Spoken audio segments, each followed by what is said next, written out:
floor to Jonathan Grant, former Vice President and Vice Principal of King's College London, and he will give a talk on understanding the social impact of universities. Please, Jonathan. Thank you very much, Luciano, and thank you for my previous speakers. I'm going to take a slightly different tack to what we've heard so far. I'm going to take a slightly different tack to what we heard so far and sort of take us up a couple of levels in a helicopter and think about what the social purpose of the university is. And as I begin to land that helicopter towards the end of my presentation, I'll refer back to both the SDGs and the assessment of the SDGs through impact rankings and such like. But to do that, it would be useful to frame what I want to argue through 3 books which have really influenced my thinking over the last few years. The first is by a Canadian commentator and philosopher called John Woolston Sewell. The second is by Amy Buller, and she wrote this in 1939, and it's an oral history of how the Nazis got hold of Germany in a sort of socio-political sense. And more optimistically is this book on New Power. And if I just take 3 quotes from those books, to me at least, they resonate with the times we're living through. And John Woolston Sewell talks about an in-between time, and we've already heard about the uncertainties we're living in from a number of our colleagues, and talks about the need for us to use these in-between times as positive moments of uncertainty, when, in his words, choice is privileged, and it becomes possible to emerge into a less ideological and more humanitarian era. Amy Buller, as I said, wrote this in 1939, and one of the chapters in her book, she talks about a university professor. She doesn't name any of these people because of the sort of threats that would occur to them, but she laments the way that academia had become remote from life in sort of the 1930s Germany, and how that, in her view, had led to the idea of National Socialism taking hold, especially amongst the youth. But then on a more optimistic note, this book on New Power I like because it sort of captures the idea of social movements and the idea of social media and merges the two and makes this argument that New Power operates differently. It's like a current, it is made by many, it is open, participatory and peer driven. And I like to challenge my university colleagues to think about old power and think about universities, because actually when I sort of reflect on this quite hard, it's very hard not to think of universities as almost the archetypal old power institution. And I think as we live through this in-between time, we need to really think about how universities use their power and use their power for good. And this is just a graph looking at the stock exchange over a long, long period of time to illustrate these in-between times. And we, I would argue, are very much at the inflection point at the right-hand side of this slide. And that's where we can use this positive moment of uncertainty to recalibrate a lot of what we're doing. And why does this matter to universities? Well, I don't think it takes that much thinking to come up with a long list of the challenges the university sector faces today. You know, the students that we educate, the Gen Z students, to use the language of marketeers, have a fundamentally different set of values than the millennials, and the data backs that up. And as we just heard from Sebastian, a lot of those values are around sustainability, but they're not just about sustainability, they're about consumption, and there's loads of data about the use of the internet, around social media. So we have a different group of digital natives coming into our universities, and we need to adapt to that. Issues of academic travel. So I had the joy at King's of overseeing a working group trying to develop a sustainable academic travel policy.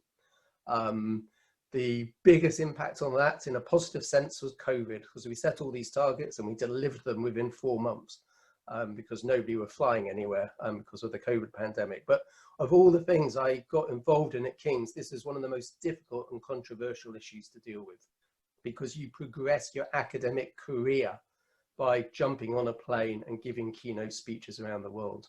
So one of the real positive things that may come out of COVID is that we learn how to do these online seminars, and we give these sort of forum more credibility in the way that we engage with one another.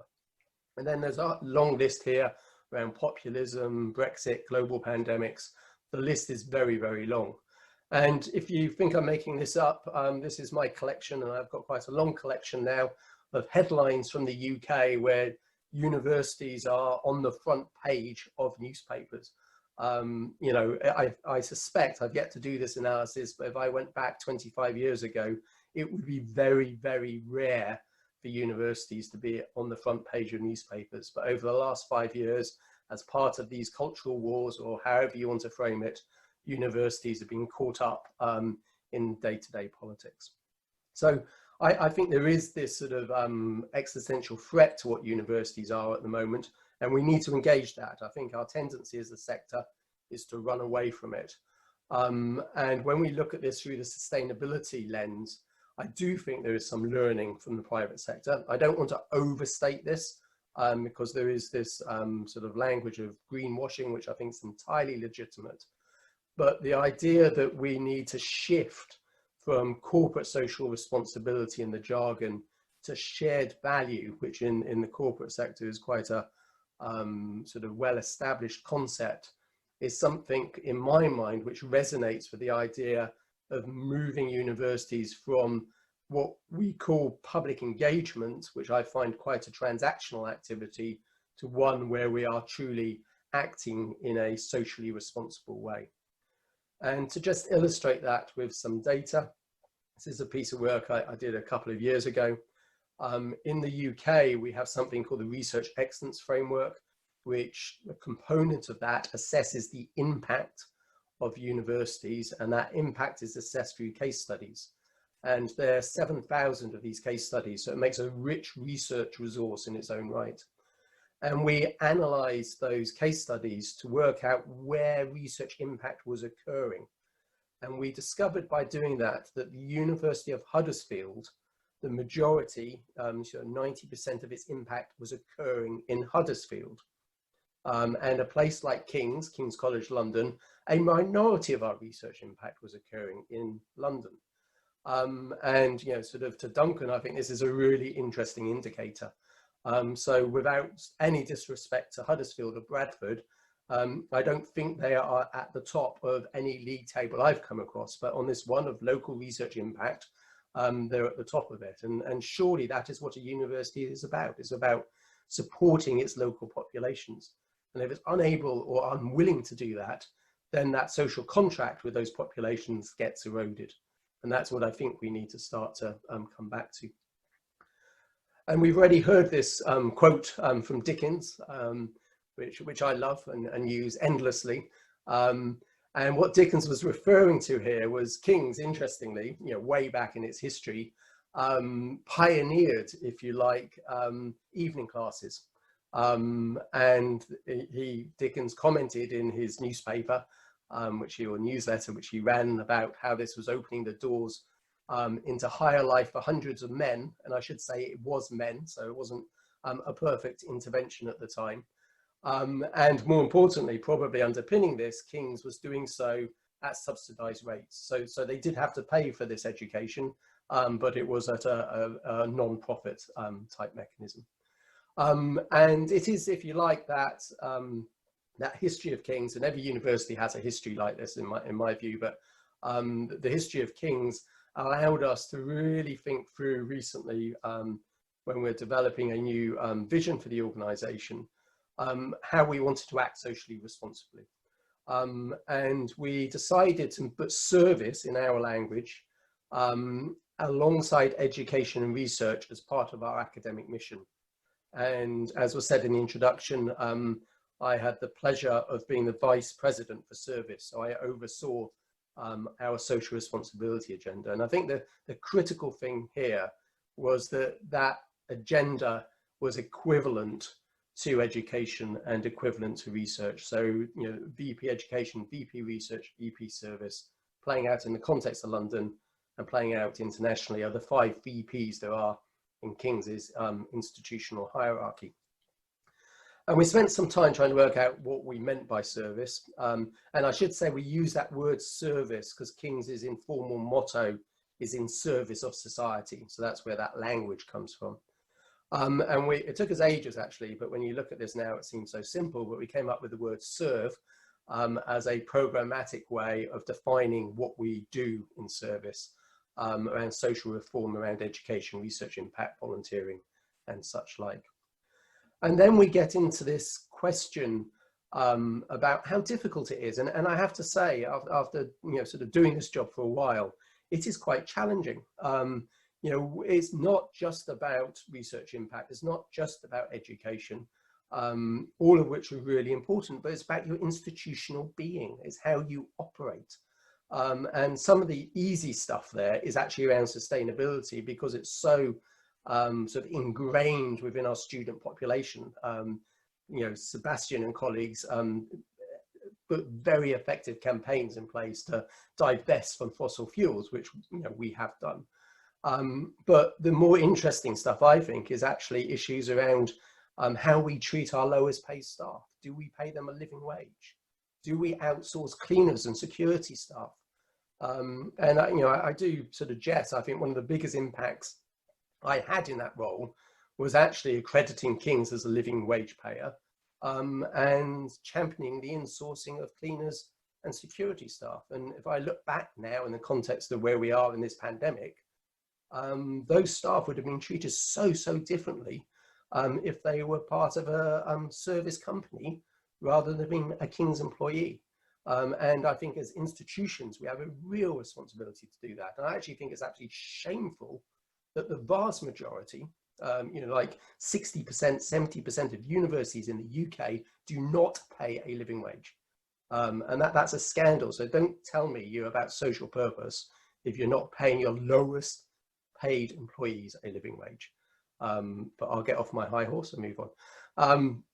So once you sort of accept that as a philosophy, then you get into the space that Duncan and colleagues have so effectively developed over the last few years, because it's really important that you can measure yourself. And the measurement here for me is a formative measurement. I want to know how I can improve. But it is also the case that when senior leaders, vice chancellors, governing councils, think about this, they're being quite summative. There is an egotistical game at play. And we need to play both those summative and formative elements together. And this study we published over the summer was our attempt between King's, Chicago and Melbourne universities to start to develop a way of doing that assessment. Being academic, it took us a long time to do, and halfway through this, Duncan pops up with this brilliant impact ranking and slightly stole our thunder, but I've got no issue with that. I think both sets of data collection are really important, and they do different things, and they're driven by a theory of change, which in both systems, it seems to me, is really, really important. So I would urge you to have a look at this. It is not structured around the SDGs, but it is structured around those various missions of a university. And it has 8 indicators, not the large number that Duncan has, but as Duncan explained, they need that large number because they're using the SDGs and they're trying to capture a global community. So, horses for courses. And actually the indicators that we came up with here are not dissimilar to some of the indicators in the Times Higher ranking. But we took part in the Times Higher ranking, both in the inaugural round and in the latest round. And I have to say, I like data, and this was brilliant because it provided me with loads and loads of data. And it's, I love coming 9th. My boss loves us coming 9th even more than I love coming 9th, but that politically is really, really important. And that means we've got this issue of service, this issue of social impact, this issue of social responsibility on the agenda. And I think that's critical. And I think the intervention by Times Higher in developing this ranking, and if you like, giving me as a VP service the case to go to my boss, the president, and his boss, the council, to say being socially responsible is important because it does come with this reputation and esteem, if you like, is part of that theory of change. So I think that's outstanding. And this is my final slide. I was actually phoned up by the Times Higher to give a quote on the impact ranking, and probably like most of you, you never really think about these quotes, and usually they're quite rubbish. But this one I was quite pleased with for once, because I think it is really important, and you know, maybe this is a point for discussion. I think it's really important that we're not focusing the SDGs on, not focusing universities' missions on the SDGs. We're focusing the university mission on social purpose. And if you get that right, then you will do well when you map it against the SDGs. If it becomes a tick box exercise around the SDGs, I think we start to do ourselves a disservice. So my final slide is a plug. I have a book coming out in the early new year. So please do look out for it, and it expands on the arguments I put over in the last 16 minutes. So I'm sorry I'm 1 minute over, but very happy to take questions. So thank you. Thank you very much.